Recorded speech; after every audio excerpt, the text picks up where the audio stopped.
Welcome to First. I'm Mark Eichman along with Shirley Min and Nichelle Polston.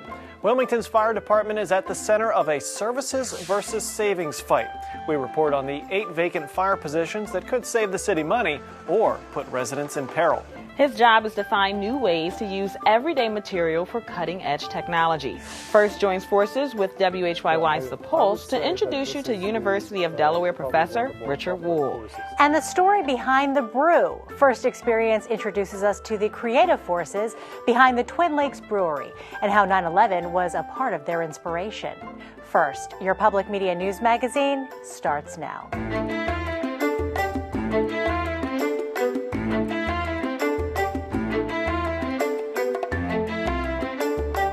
Nobody will argue that state and local governments should continue looking for ways to be more efficient and still provide the same services for residents. In Wilmington, that argument has gotten a lot louder in the past couple of weeks with a move by City Council to defund 8 vacant firefighting jobs. First Look reports on the services versus savings argument and why the fire department is first on the list.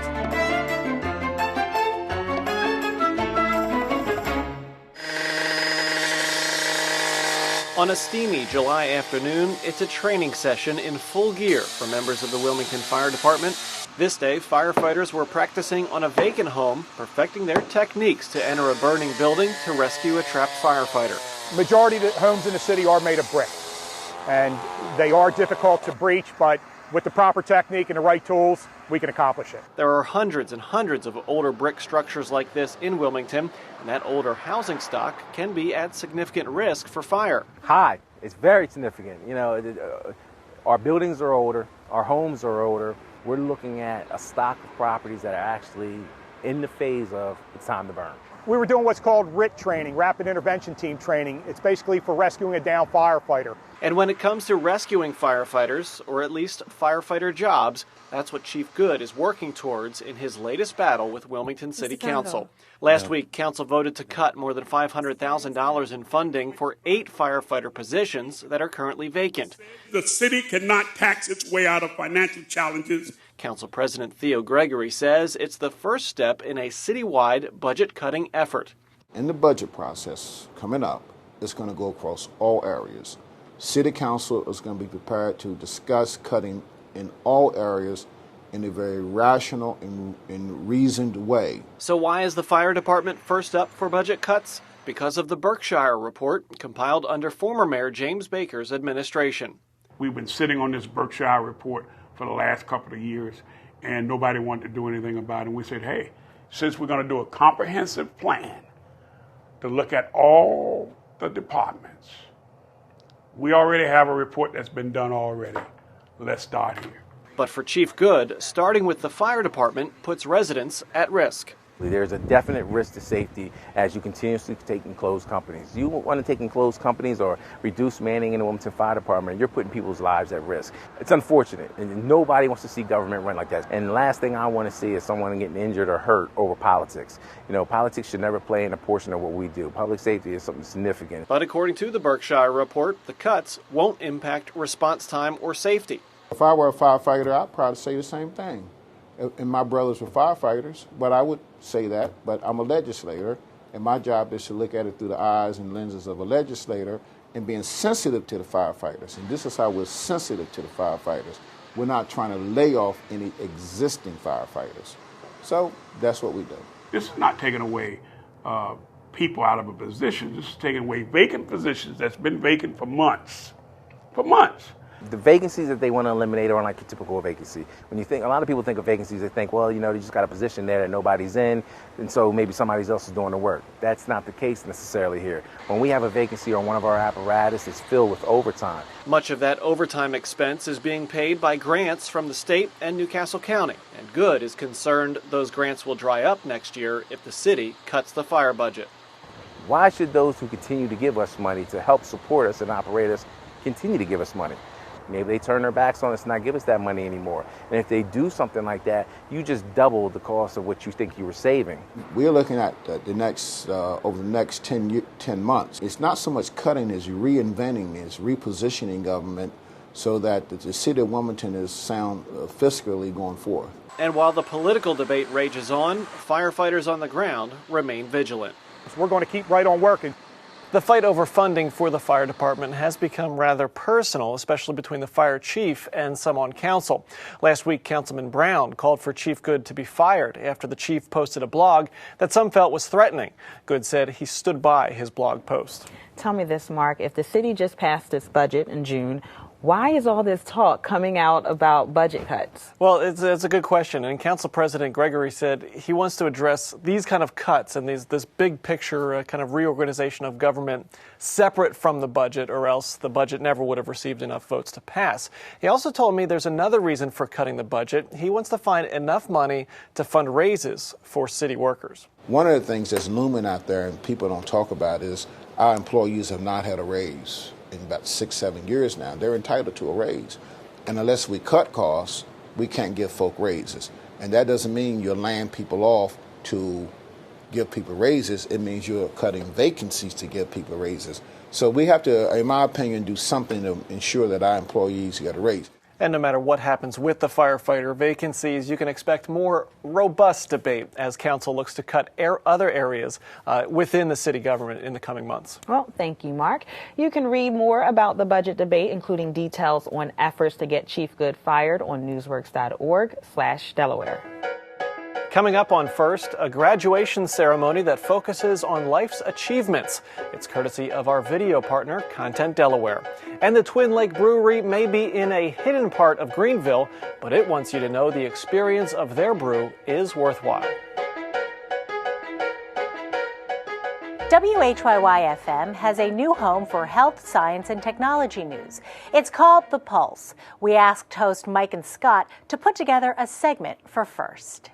We have a regular segment on the show that we call So What Do You Do? It's where lay people talk to scientists about their work in down-to-earth conversations. And in this segment, we have chemical engineer Richard Wool from the University of Delaware, and he's talking to Shoshanna Cohen, who works in communications.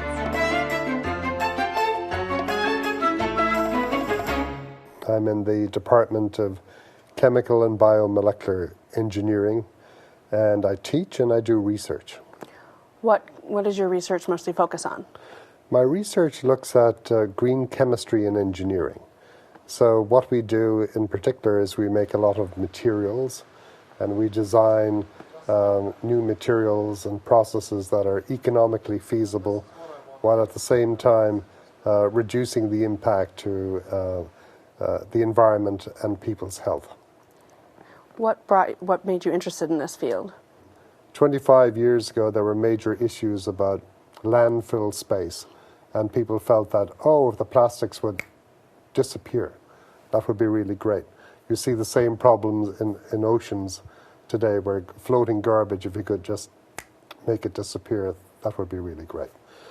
So since then, solid waste management has improved its management skills, and we no longer have barges running up and down the east coast of America looking for places to offload their garbage, and people won't take them in. And we've since evolved into things like sustainability. So you're also looking at not just the environment, but how it affects people's health? Let's say we want to replace foam. Okay. Why do we want to do that? Because we know that the monomers that are used, or the chemicals that are used to make foam, such as the diisocyanates, to be technical about it, they're highly toxic in terms of inhalation and dermal toxicity issues. And this is a major problem for foam manufacturers, actually. It's our job to be able to look at molecules that nature provides and then be able to understand how we can use these molecules from renewable resources. So you said plants. What kind of plants do you use? The kind of plants that we use, we've been using soybean oil as a chemical feedstock, because soybean oil is very, very cheap. We developed methodologies to build tractors. We built tractors for John Deere out of soybeans. We can build bridges out of this stuff. And so we've now commercialized that process. And a company is getting ready to mass produce to make things like hurricane-resistant housing, emergency shelters. All of your composite materials that you know and love can be made from this materials. Your fiberglass hot tubs, boats, it can all be made using these kind of soybeans. How about other things besides plants? What else do you use? We use a lot of chicken feathers. We have, because we're in Delaware, the foremost agricultural products in Delaware are soybeans and chickens. And the chicken feathers are a waste stream from that food industry. So how do you get them? There is actually a company that retrieves the feathers from the chicken processing plants, and it removes the little hairs. We use the chicken feathers in several different patented technologies. So printed circuit boards is one.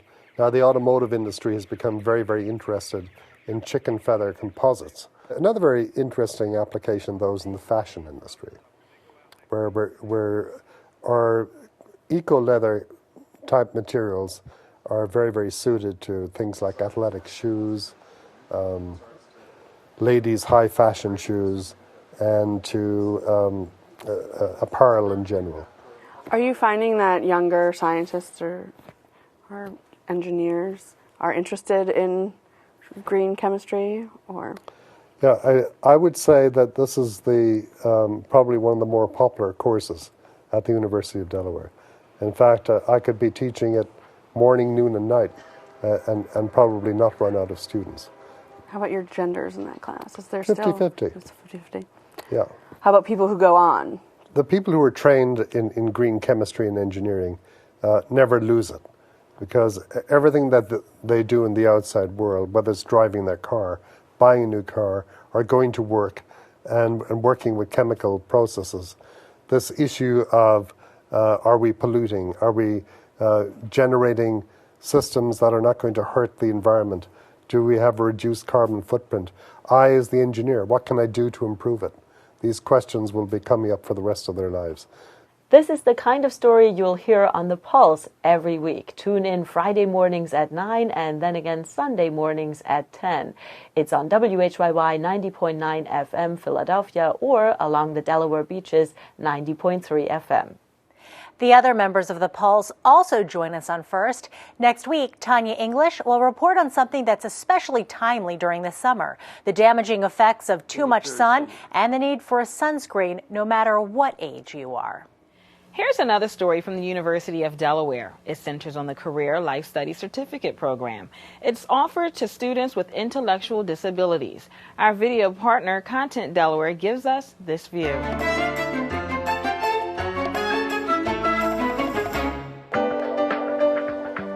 4 years ago, the University of Delaware was awarded a federal grant to develop what's called a model demonstration program for students with intellectual disabilities who are interested in going to college.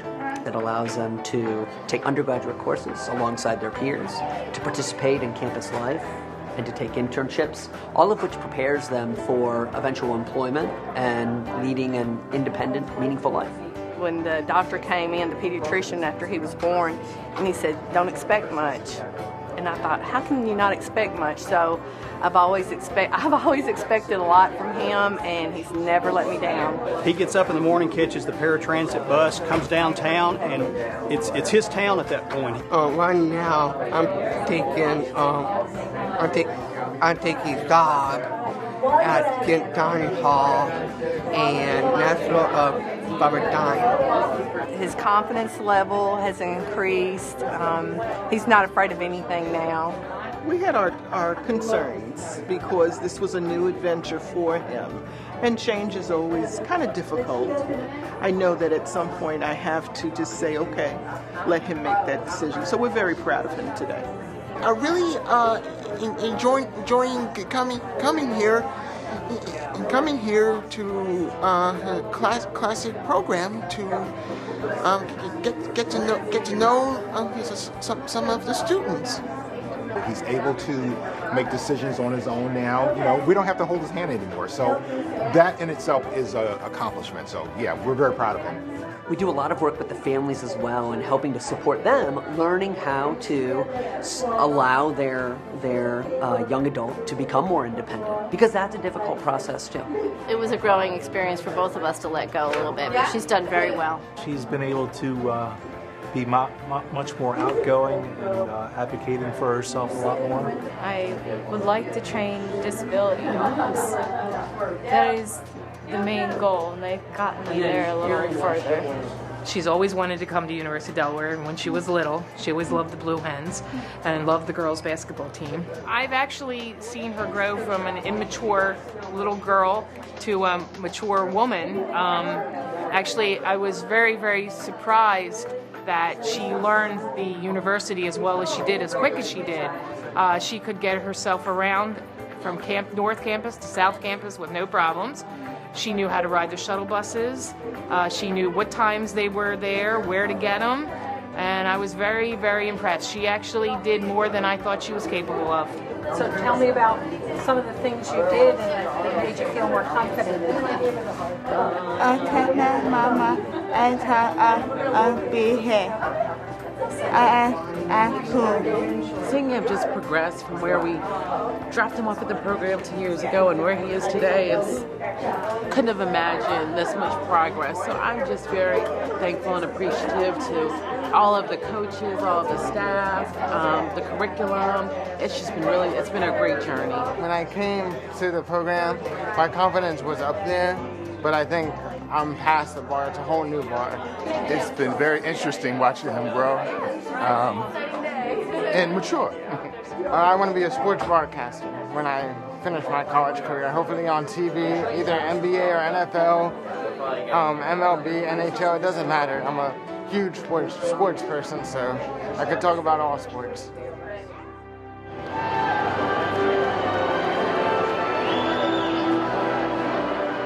You know, to see these students moving on and that this can be the culminating activity that they have at the university, to be able to walk alongside their peers at the school is just amazing. And it's really symbolic of the way that the universities embrace students with intellectual disabilities.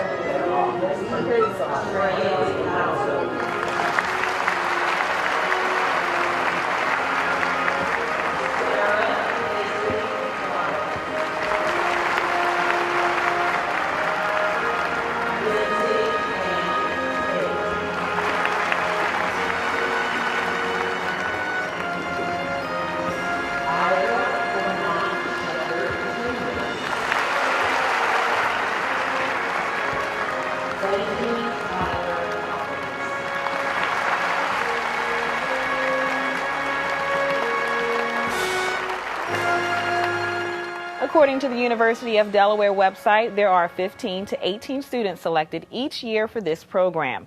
There are several requirements needed to complete the certificate program. Content Delaware has other stories about Delaware on its website. Check them out at contentdelaware.org. We continue our education theme with First Person. It's a look back with the 2014 Teacher of the Year, Lee Wainwright. She's a French teacher at Appoquinimink High School in Middletown. See if you can tell what makes her worthy of the Best Teacher Award, the bond she shares with her students. Well, we were all in Dover Downs in front of about 600 people, and I was absolutely shocked. I really was shocked. I don't think any one of the 19 of us sat there thinking, well, I've got this, it's in the bag. I'm sure nobody thought that, because we all respect each other so much. Vous avez besoin de feutre? Feutre?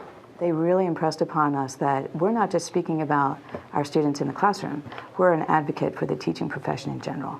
And that was an eye-opening moment for me when I said, it's not about Lee Wainwright at all. It's about what can I do to help forward our education system and to really be the best advocate I can for teachers and our students. I decided to make a video, and I put out a big survey to all the staff in the district and said, what makes a great teacher? And I got back about 86 different things, 86 different adjectives to describe what a great teacher is. But at the top of the charts was compassion, knowledge, management, class management, organizational systems, but passion was a huge one.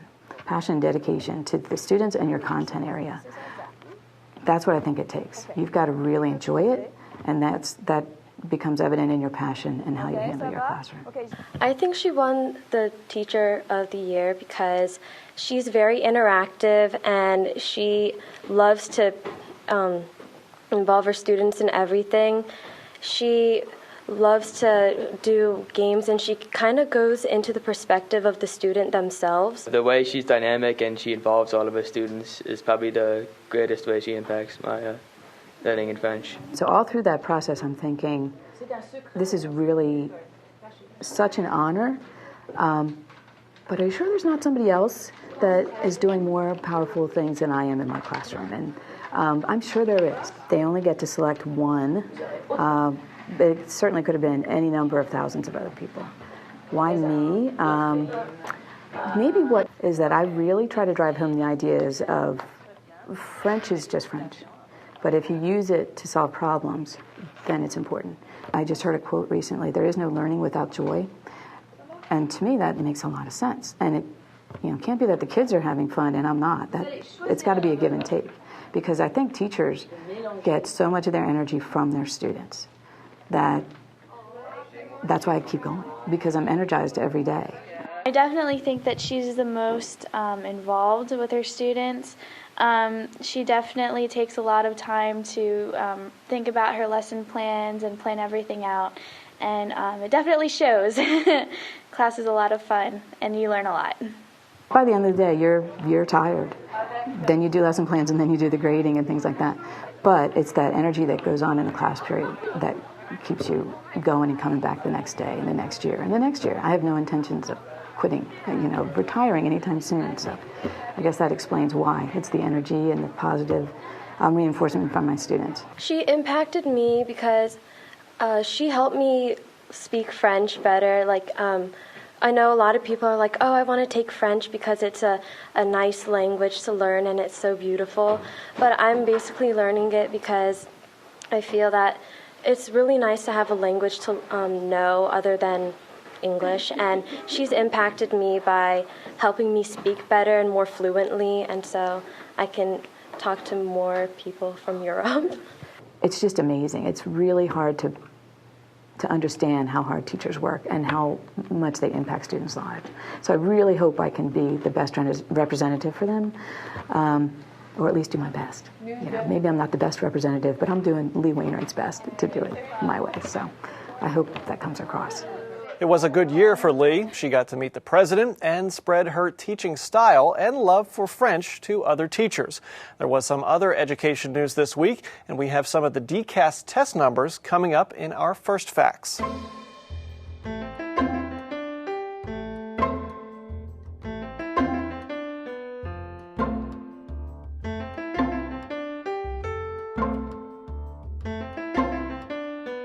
The online home for First is WHYY.org/First. Past shows are there right now. This show is available on Monday. If you sign up for our e-newsletter, you can get a look at what's coming up on the next edition of First, as well as other WHYY information.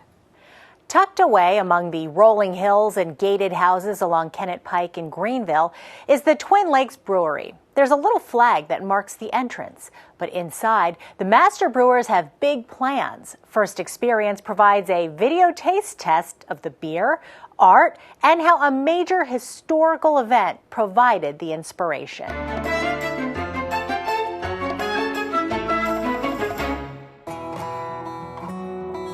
This farm has been in my family for 7 generations. It dates back to our original founding father, George Washington.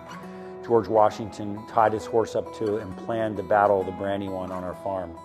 You always think that you own something, but in my case, I feel like I'm more like a caretaker for the generations. This brewery was founded after 9/11. I was home brewing with a group of guys, and we said, how dare them come and blow up our buildings? Just let them try and take the right to drink beer from us. And with that, took us from the moment in 2001 till 2006, it took us to build the brewery. We're a production brewery. We kind of do everything by hand. We lift all the grain into the hopper by hand. We don't have a silo. We brew beer sort of the old way. There's a group of beehives up on the hill here, so we use the honey in some of the beer. Raspberries will be coming up in here, so we definitely will be using them in a batch of something. We're about a 3,000 barrel a year brewery right now. We're like a 100-mile radius, essentially, is what we are. Since we're unpasteurized, we're going to stay basically local. We really want to be known as a local brewery that makes wonderful fresh beer. Being local is very important to us. You know, this brewery, without our local community drinking our beer, there is no Twin Lakes.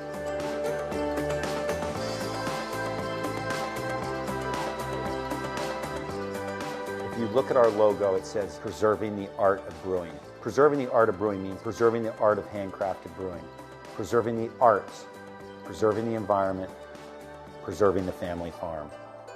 This room is my uncle's original art studio. This room is really dedicated to him. As you go around and look at the pictures, it's all about the arts. There's a picture of him on the wall over there. His name is Frolic Weymouth. He's the founder of the Brandywine Conservancy. And we're fortunate to have him as a leading member in our community who is protected now. I think it's 50 or 60,000 acres in the Brandywine Valley.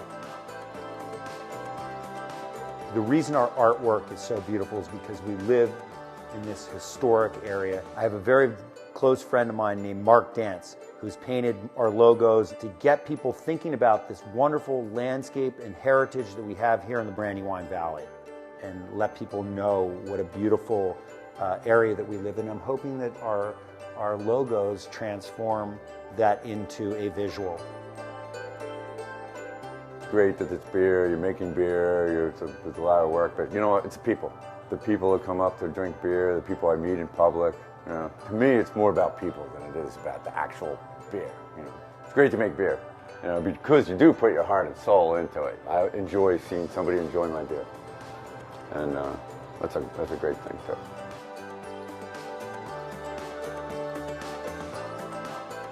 It's having this wonderful team that is passionate about making a wonderful beer. It's really their dedication to making this brewery a wonderful place for people to come to. I think it's everything together, but it's community first. It's letting people know that this is their beer and let them be proud of it.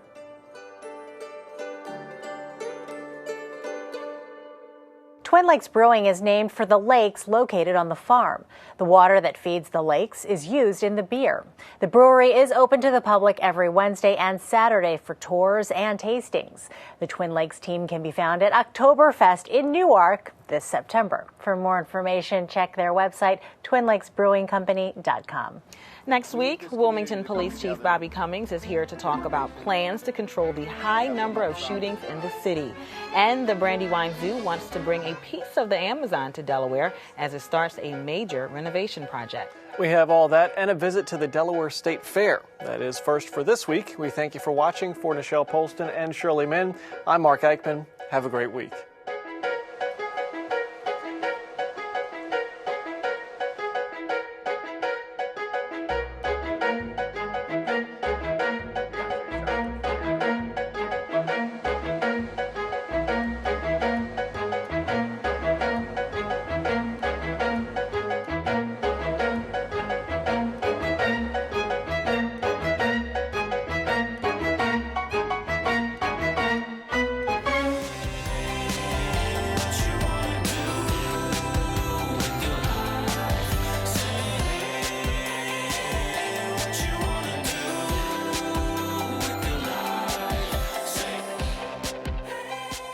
Wilmington residents can now sign up for free emergency text and email alerts directly from the Wilmington Police Department. The department can now issue alerts, which will simultaneously call landline phones, send text messages and email, and post to social media. The service is free for subscribers and registration is easy. Simply text your zip code to 888-777 or register online at nixle.com, where you can customize alert settings and choose to receive email and web alerts as well. With Nixle, you know.